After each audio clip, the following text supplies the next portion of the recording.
আচ্ছা, এইটা হচ্ছে আমার মার্ট কেক।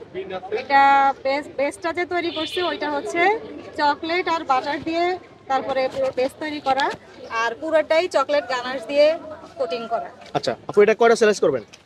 এটা দেখি কত কয়টা, 10টা করবো আমি, কারণ এটা আমার 2 কেজি ওজন। মানে এটা 2 কেজি ওজন? জি, ধরে দেখেন। 2 কেজি হবে তো? ধরে দেখেন না। না আপনি ধরছেন, যেটা আমাদের বিশ্বাস হয়েছে। এই যে মানে এটা পুরোটাই চকলেট ভিতরে। আচ্ছা দেন, এটা সেলাইজ করেন, আমরা একটু দেখি। এই আপনি চিপস গুলা ভিতরে লেয়ারে লেয়ারে দেওয়া। না, আটটা না, এটা আমার মানে আটটা করলে ইয়ে হবে না। লস হবে না? লস হবে। তাহলে এক এক পিস কত টাকা বিক্রি করবেন আপু? আটটাই করে থাকে, 150 করে। 150 করে রাখবেন? তার মানে 8টা বিক্রি করবেন, কত আসবে তাহলে? 8টার দাম কত আসবে? 1200। 1200 টাকা আসবে না? আচ্ছা আচ্ছা আপু, এটা আপনি নিজেই বাসায় বানিয়ে আনছেন না?